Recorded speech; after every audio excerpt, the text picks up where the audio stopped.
day, good day, people. I'm actually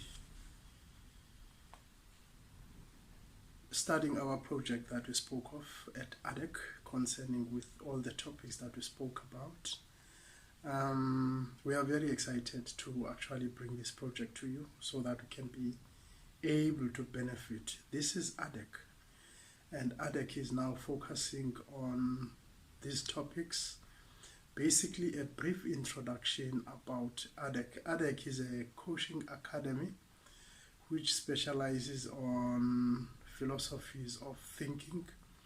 It specializes in philosophies of, economy. It specializes with philosophies of management, how to be a good manager in a space of work, and it also specializes on leadership. So I'm going to be presenting this myself, but I'm actually operating under ADEC's premises. So I'm going to deliver the first topic. We have advertised that these actually pointers that we'll be talking about, which is the first one is be an internationalist. The second one is support committed champions. The third one is how to develop an inspired vision. So I'm actually excited to be the person that presented these topics at ADEC. And I want to take and thank ADEC for trusting me that I can be able to, deliver this course. It's sort of a course, even if it's a bit short, because these are three different actually topics that we'll focus on. But I'll first start with the first one, be an internationalist. But obviously, before I can start with the first topic, it's very important that as we are actually operating in South Africa, we need to give a brief info about the state, about where are we standing when it comes to the global economy and global states. Yes, we are operating in Africa. We are actually based in the continent as ADEC. Yeah, we know that as time goes by, we'll start, developing, other offices in other areas, which is 7 of these areas that will actually look at as to where we would be able to, offer our services and be able to operate and conduct most of our business on these 7 different states. But I'm going to actually share on our state as a country in terms of how are we being rated, or perhaps where do we stand. First of all, South Africa is classified as an upper middle class by the world. It's actually classified as a upper middle class economy, and it is a second largest country in Africa, though that is rated 34th, 34th layers in the world, and it has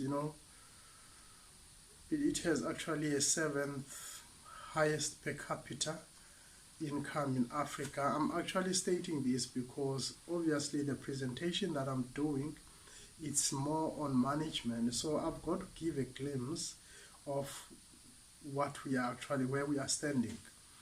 And obviously I have to share, perhaps 1 or 2 organizations that I believe that they will actually inspire people that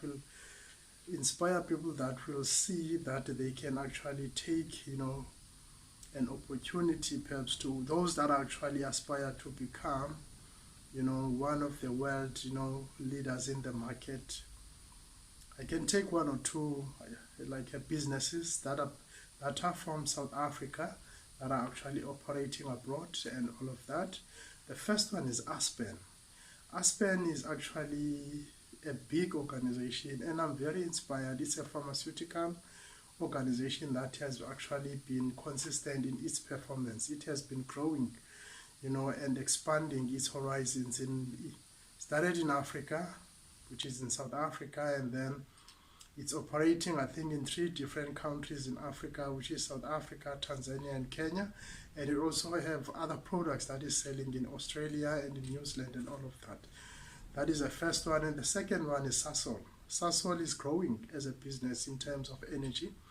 And this organization is actually is competing with biggest entities, because there are so many massive organizations that are operating in this space, in this segment of industry, that is actually competing with other big businesses, which Sasol is actually succeeding, which is, it proves that, we can as a country, we can take actually an opportunity as a business, in terms of actually going out there and perform and be successful in our space, and also expand our horizon, our wings, and fly our flag, in other countries, But now, if I'm going to be talking about, or perhaps like, what are you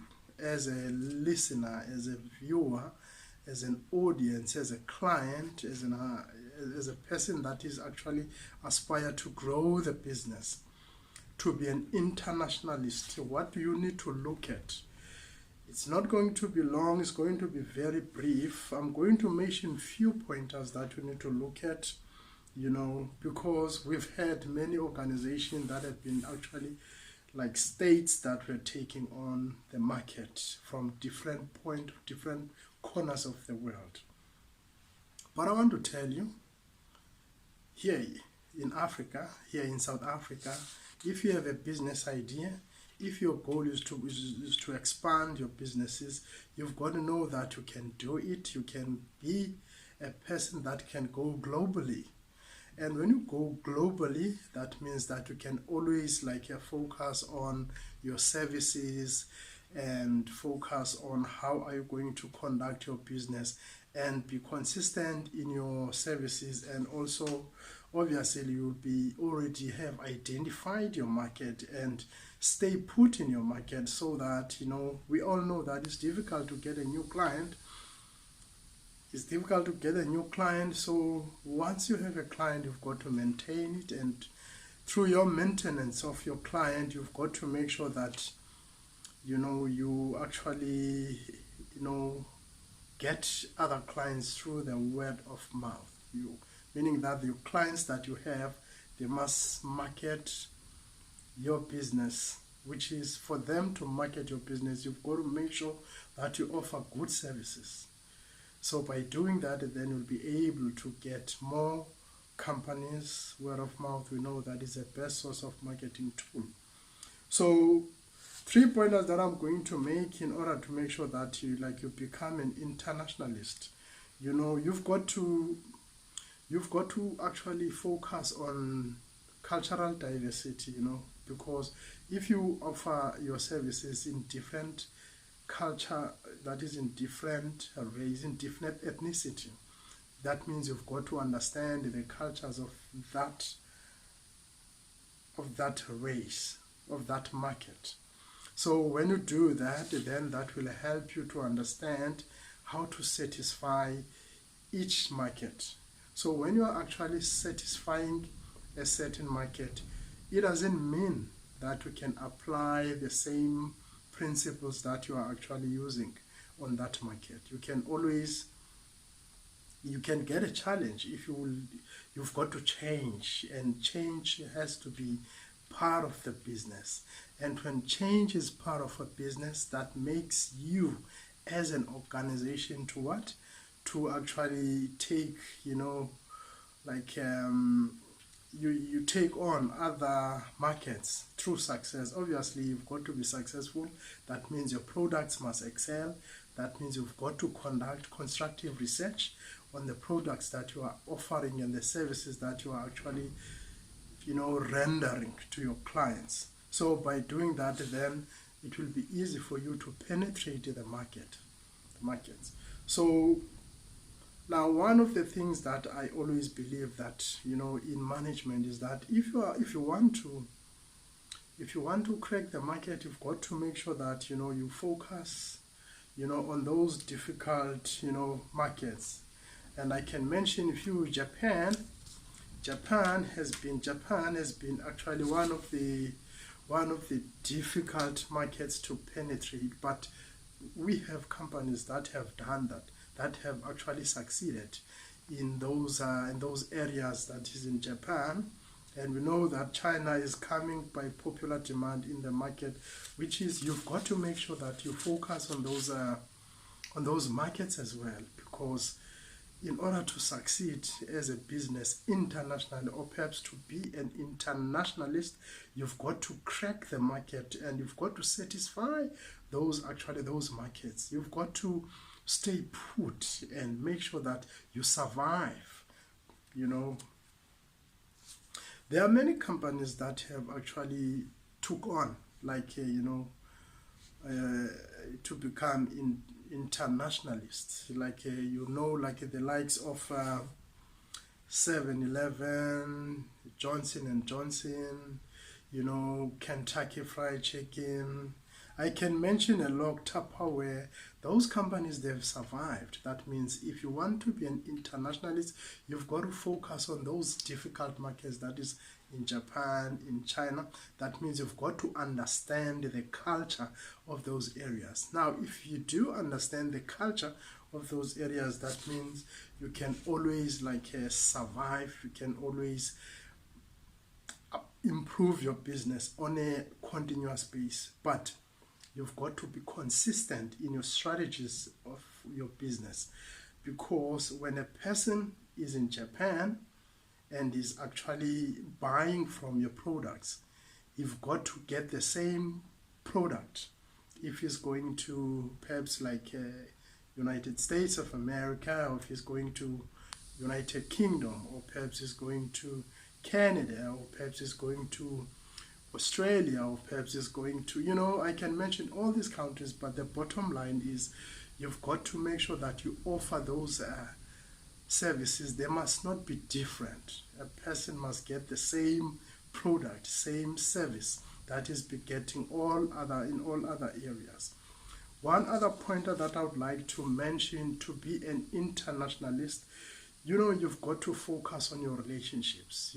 As a business, as a person, as an entity, to succeed and to drive all of that, I've mentioned that you've got to learn the culture. You've got to make sure that you are actually maintaining their relationships, and your relationship building must actually be among senior executives, people that actually can actually tell you more on what they have experienced, on other businesses, on other markets, people that have sat in different boardrooms, that can also help you in terms of, growing your business, word of mouth. I mean, when you're actually engaging with different, executives, obviously you learn quite a lot in terms of improving your organization, your business, and all of that.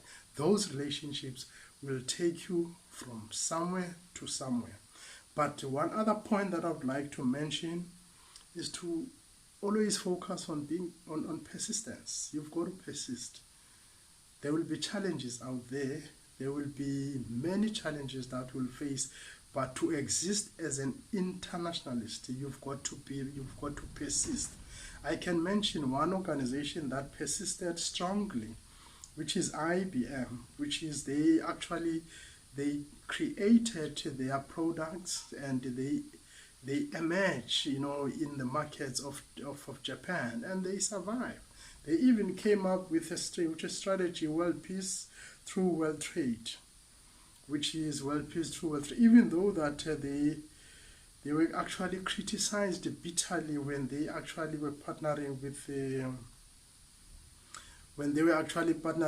German partners. Actually, that was actually when they started until the United States entered the World War II. So now persistence, I'm just mentioning these few pointers so that you can understand that yes, you will be challenged, but don't take it as a challenge as if you are actually taken out. It's strengthening the business. You must be prepared, you must be ready, you know. But by actually persisting, you will be able to stand those actually challenges, and also focusing on your relationships and learn the cultures. When you learn the cultures, then you'll be able to succeed and excel and all of that. You know, one other pointer that I would like to mention, you've got to decentralize. When you are decentralizing, your organizational structure is required. A decentralized organizational structure it is required, because you've got to be able to not to switch from your organizational culture. You've got to stay put, but you've got to have that flexibility as you're actually changing in becoming a decentralized organization. I can mention a few. Harvard's Raymond Vernon, which he spoke frankly about problems in 1980 when Harvard Business Review was actually conducted in that year, which is 1980. So I want to tell you that once your organization strategy is being centralized and the culture is being decentralized, it's easy for you to emerge in these markets, and also to always make sure that the products that are actually offered by your business are tailored accordingly to stand to those international markets. Because to be an internationalist, you don't want to go in and come back. You've got to stay put there. You've got to continue. You've got to make sure that you actually succeed. But obviously, to be able to succeed, you've got to make sure that you first conquer your market in your local area, that is in your local state. Once you conquered your market and able to actually learn the tricks of the market, it's going to be easy for you to do that. Yes, there are organizations that have got it wrong. There are companies that have tried the market, they didn't actually survive. But obviously, you can learn from them. You can actually, take their errors and incorporate in their winning strategy, and actually make sure that you can learn from them. But to be an internationalist, you need to be a strong believer in your organizational culture, in your organizational strategy. You've got to also believe in what you are offering. Your products must be constructively researched so that we can be able to meet all the needs of these different markets, and also to focus on the feedback from your clients, because we need not to forget that customers, they do have a buying power. And if you don't take care of your customers by actually getting a feedback from them and use that feedback in your boardroom in terms of changing your operating strategy and all of that. So yeah, thanks a lot, people. Thank you for actually watching. We as ADEC appreciate your time. We know that this video took about 20 minutes, but I think for the benefit of understanding of how to be an internationalist, it is actually a better way of understanding these tricks and traits, and also to have as an organization a good character, and as an individual to adhere to these principles that we have mentioned. And if you do that, it will be easy for you to take on the market, to take on the world. But we've got to do this because other people have done it. I've just mentioned earlier on what other businesses have done. So you also, as a person that has an idea of operating globally, You can do this. It can be done. Thank you for your time. May God bless you.